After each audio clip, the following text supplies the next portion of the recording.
View 360 में पाकिस्तान में सहाफ़ियों को क्या चैलेंजेस दरपेश हैं, इंटरनेशनल फेडरेशन ऑफ जर्नलिस्ट का हुकूमत से कार्रवाई का मुतालबा।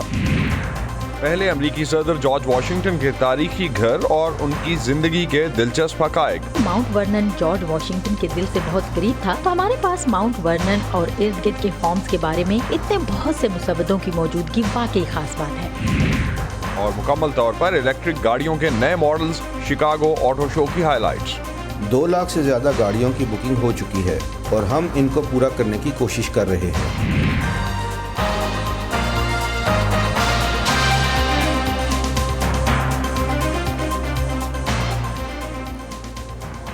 Voice of America Washington Studios में आप सबको खुशामदीद। आप देख रहे हैं प्रोग्राम व्यू 360 और मैं हूं असदुल्लाह खालिद।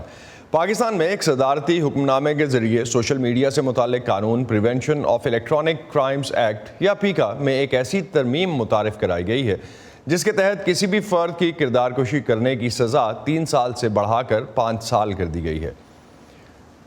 वज़ीर कानून फ़ारूक नसीम के मुताबिक ये कानून जाली खबरों को ख़त्म करने के लिए है और इसमें की गई तरमीम इंतहाई ज़रूरी है। इस सदारती हुक्मनामे पर सियासी रहनुमाओं, सोशल मीडिया के कारकुनों और सहाफ़ियों की जानिब से तनकीद की जा रही है। सबसे ज़्यादा तनकीद तो ये है कि पीका का कानून और इसमें की गई तरामीम आज़ादी इज़हार को मज़ीद महदूद कर देंगी और इससे सहाफ़त की आज़ादी मज़ीद ख़तरे में पड़ेगी। आज़ादी इज़हार पर मुख्तलिफ़ हलकों की जानिब से इस कानून पर सख्त तनकीद हो रही है। इसी पर हम बात करते हैं सीनियर सहाफ़ी हामिद मीर से, जो इस वक्त हमें इस्लामाबाद से ज्वाइन कर रहे हैं। Welcome to the show Mir साहब। वज़ीर कानून कहते हैं कि पीका कानून में होने वाली तरमीम का मकसद फ़ेक न्यूज़ को रोकना है। अब झूठी खबरें एक बड़ी हकीकत तो हैं, ख़ुद अमेरिका में भी, तो तनकीद क्यों है इस कानून और तरमीम पर? बहुत शुक्रिया असदुल्लाह खालिद साहब। देखिए, तनकीद जो है वो अभी से तो नहीं हो रही ना। कम अज़ कम मैं या मेरे बहुत से जो सहाफ़ी साथी हैं, हम तो इस पीका कानून पर अभी से तनकीद नहीं कर रहे। हम तो 2016 से तनकीद कर रहे हैं, जब नवाज शरीफ साहब वज़ीर आज़म थे और ये पीका का कानून जो है ये पार्लियामेंट से मंजूर करवाया गया था। अब 2022 में इसी कानून में तरमीम करके इसको ऑर्डिनेंस के ज़रिए लाया गया। तो मैं ये समझता हूँ, किसी को मेरी बात अगर बुरी लगे तो मैं माजरत ख्वाह हूँ, कि ये ऑर्डिनेंस का लेके आना जो है ये दरअसल नवाज शरीफ साहब और इमरान खान साहब के तर्ज़ फ़िक्र का एक हसीन इम्तजाज है। जो काम नवाज शरीफ साहब ने शुरू किया था, तो इमरान खान साहब ने सोचा कि ये तो काम सही तरीके से नहीं हो रहा, तो उन्होंने उसको मज़ीद थोड़ा रिफ़ाइन किया है कि ये आज़ादी सहाफ़त जो है काफ़ी मैंने ख़त्म कर दी, काफ़ी मैंने उसको दबाया है, लेकिन ये दब नहीं रही, तो उसको मज़ीद दबाने के लिए वो ऑर्डिनेंस ले आए हैं।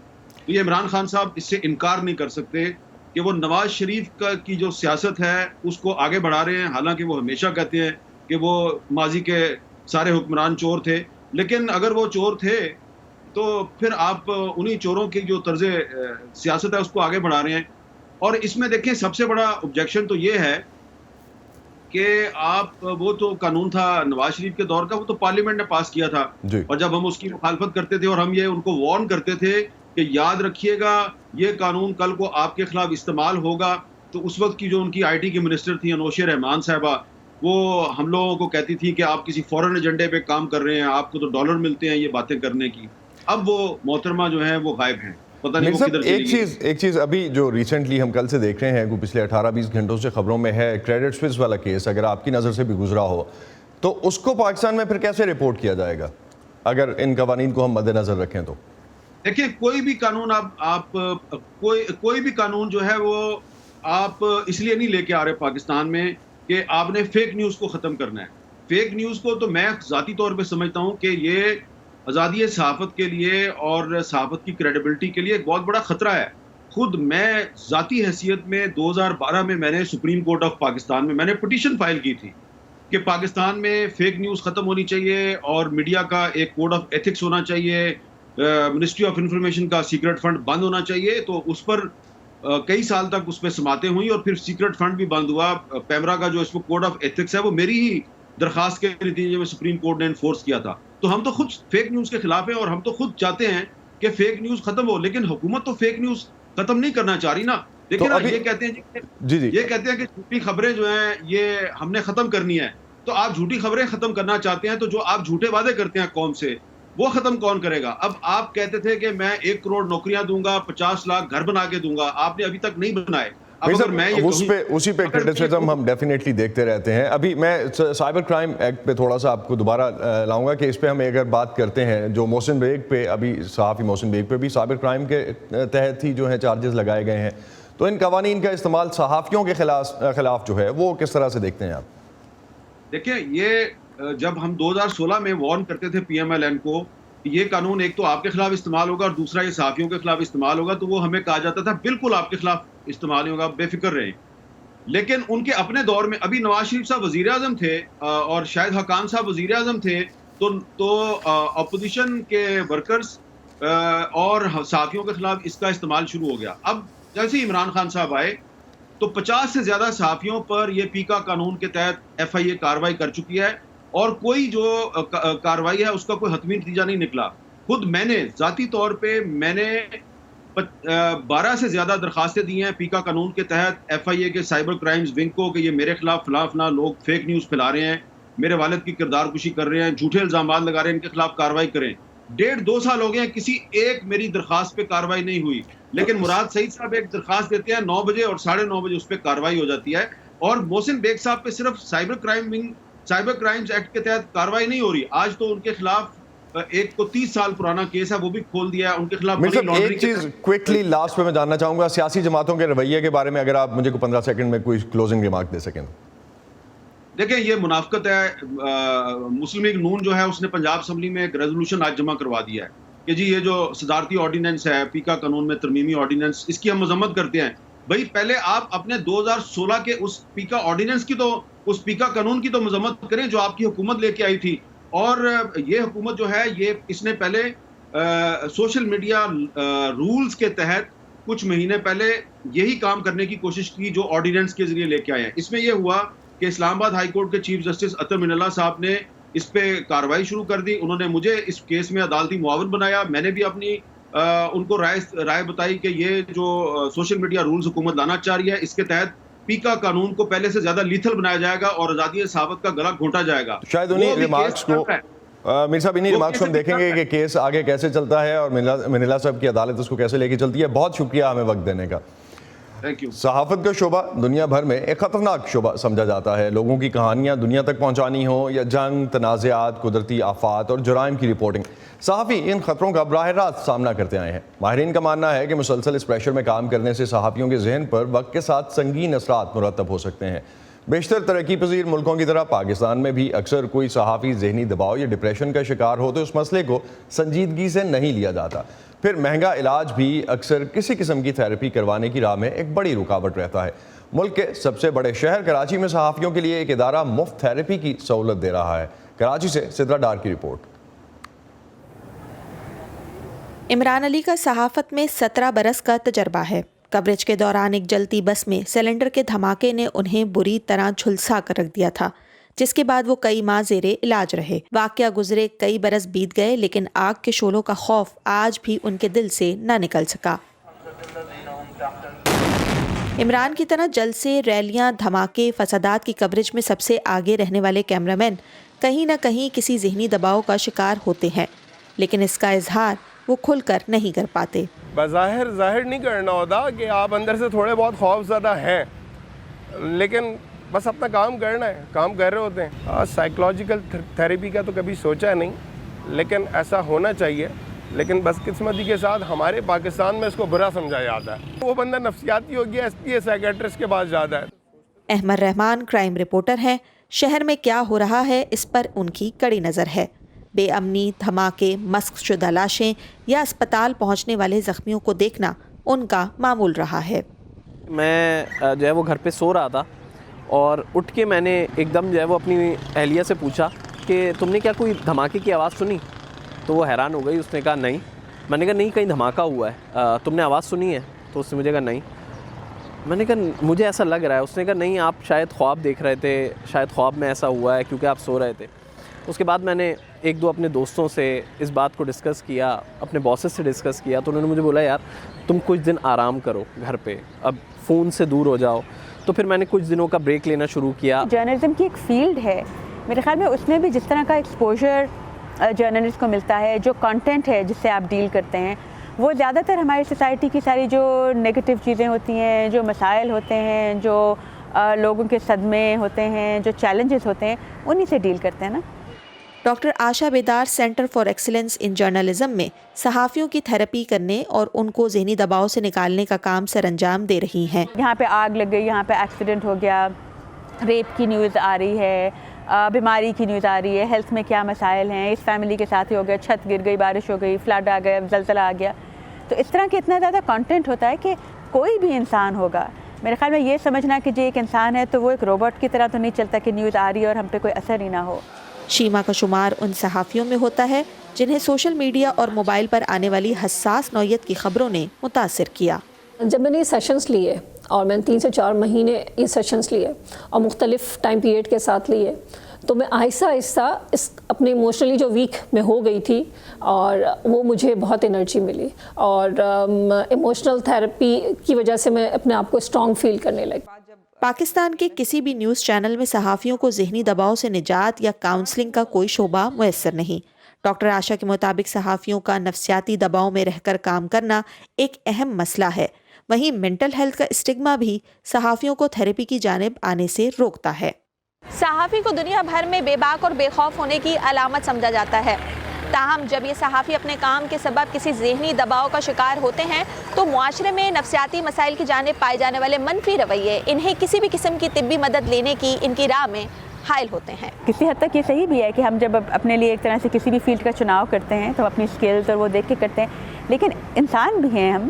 آپ کوئی فیلڈ میں پولیس والے ہوتے ہیں، جرنلزم ہوتے ہیں، ڈاکٹرز ہوتے ہیں، بہت سٹریس والا کام ہوتا ہے، وہ آپ کو اثر انداز بھی آپ پہ کوئی نہ کوئی تو اس کا اثر ہوتا ہے۔ اس کا یہ مطلب نہیں ہے کہ آپ اس کام کے لیے سوٹیبل نہیں ہیں، اس کا مطلب ہے کہ آپ اس سے کوپ کرنا سیکھیں۔ صحافت میں اپنے ساتھیوں کو کھونے کا غم ہو یا کسی سانحے یا حادثے کے صدمے سے دوچار ہونے کا اثر، بیشتر صحافی آج بھی یہ قبول کرنے کو تیار نہیں کہ انہیں نفسیاتی دباؤ سے نجات کے لیے تھراپی کی ضرورت ہے، جس کی وجہ ان کے ادارے میں اس مسئلے کو ترجیح نہ دینا بھی شامل ہے۔ Sidra Dar, voice of America, Karachi.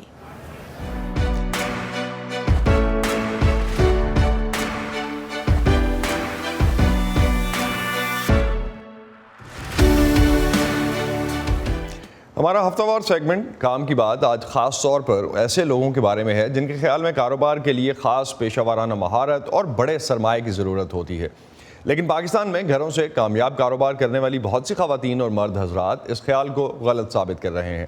صدف بطول ایسے ہی پاکستانیوں میں سے ایک ہیں۔ سمن خان کی رپورٹ۔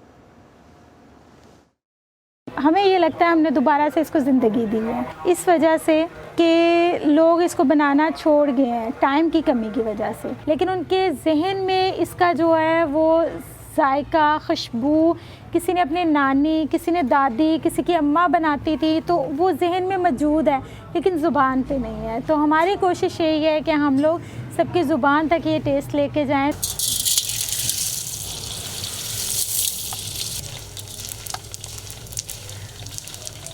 اس میں جو لوازمات ہیں، ڈرائی فروٹس میں بادام، پستہ، اخروٹ، کاجو اور سونف ہے، 4 مغز ہیں اور اس میں الائچی ہے، اور جو گوند ہے، گوند میں وٹامن ڈی ہے، پھول مکھانا ہے۔ یہ ریسیپی میری نانی اماں سے میں نے تو سیکھی، لیکن نانی امی نے جو ہے اپنی اماں سے سیکھی تھی۔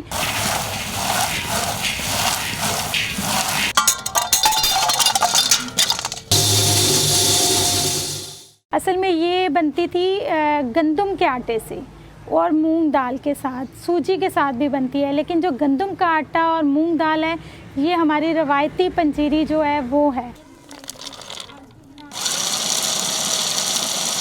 دال کو ہم نے جو ہے کافی ٹائم کے لیے پکانا ہوتا ہے تاکہ اس کا کچا پن ختم ہو جائے۔ یہ بیس ہوتی ہے اور بیس اگر خراب ہو جائے تو پنجیری کا ٹیسٹ خراب ہو جاتا ہے۔ اسی طرح کچھ ڈرائی فروٹس ہیں، ان کو آپ کو زیادہ ٹائم کے لیے پکانا ہے، کسی کو کم ہیٹ چاہیے، تو اس لیے اس میں ٹائم بہت زیادہ لگ جاتا ہے۔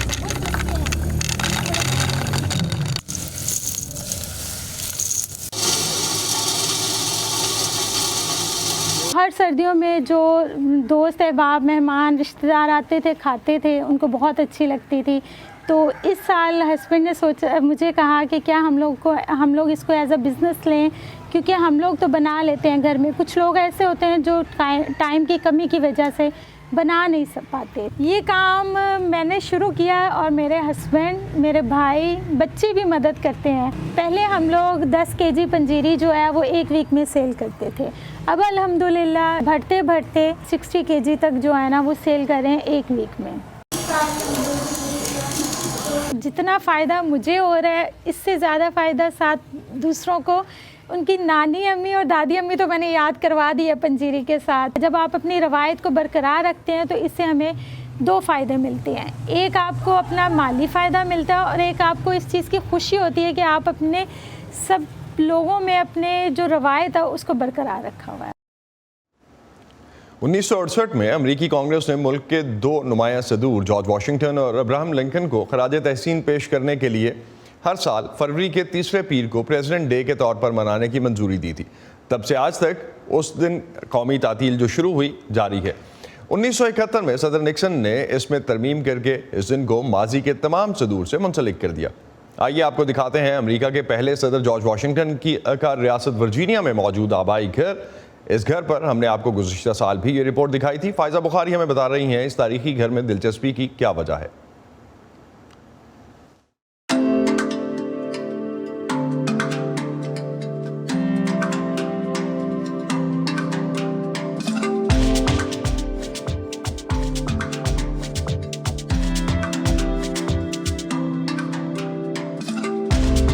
वाशिंगटन के करीब रियासत वर्जीनिया के माउंट वर्नन इलाके में पोटोमैक दरिया के किनारे पर मौजूद ये अमेरिका के पहले सदर जॉर्ज वाशिंगटन का आबाई घर है, जिसे 18वीं सदी में उनके वालिद ने उस वक्त तामीर किया था जब वो महज 2 साल के थे।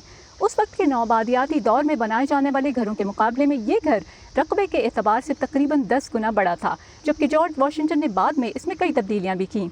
ये तारीखी घर अमेरिका के सबसे ज़्यादा विजिट किए जाने वाले सयाहती मकामात में से भी एक है। मेरा पहला पड़ाव था यहाँ 45,000 मुरब्बा फुट पर फैली जॉर्ज वाशिंगटन लाइब्रेरी। यहाँ आपको अमेरिका के पहले सदर और फाउंडिंग फादर यानी बाबाए कौम कहलाए जाने वाले जॉर्ज वाशिंगटन और उनकी अहलिया मार्था वाशिंगटन के अलावा नौ आबादियाती इनकलाब और अमेरिका के इब्तदाई दौर के हवाले से किताबें और मवाद मिलेगा। हमारे पास जॉर्ज वाशिंगटन की दस्तावेजात का सबसे बड़ा जखीरा तो नहीं है, लेकिन माउंट वर्नन में उनके दौर से मुतालिक दीगर अशिया मौजूद हैं। क्योंकि माउंट वर्नन जॉर्ज वाशिंगटन के दिल से बहुत करीब था, तो हमारे पास माउंट वर्नन और इर्द गिर्द के फॉर्म्स के बारे में इतने बहुत से मुसव्वदों की मौजूदगी वाकई खास बात है। समंथा ने हमें लाइब्रेरी के अंदर एक मखसूस हिस्से की सैर कराई जहाँ आम लोगों की रसाई नहीं होती, तो मैं सोच रही थी कि इन बेश कीमत अशिया के दरमियान मौजूद होने पर वो ज्यादा पुरजोश हैं या मैं। यहाँ ऐसी नादिर किताबों को छूने का मौका भी मिला जिन पर जॉर्ज वाशिंगटन के असल दस्तखत मौजूद हैं। गोया आपने उस दौर को छू कर महसूस कर लिया। काश वो जान सकते कि आज उनके कागजात लाखों ज़ायरीन किस दिलचस्पी से देखते हैं। आपने जॉर्ज वाशिंगटन को अमेरिकी करेंसी नोटों पर या किसी अहम इमारत की राहदारी में संगमरमर में तराशे मुजस्मे के तौर पर देखा होगा, लेकिन यहाँ आप उन्हें बहैसियत एक इंसान जान सकते हैं कि उनकी दिलचस्पियाँ और ख्वाहिशात क्या रही होंगी।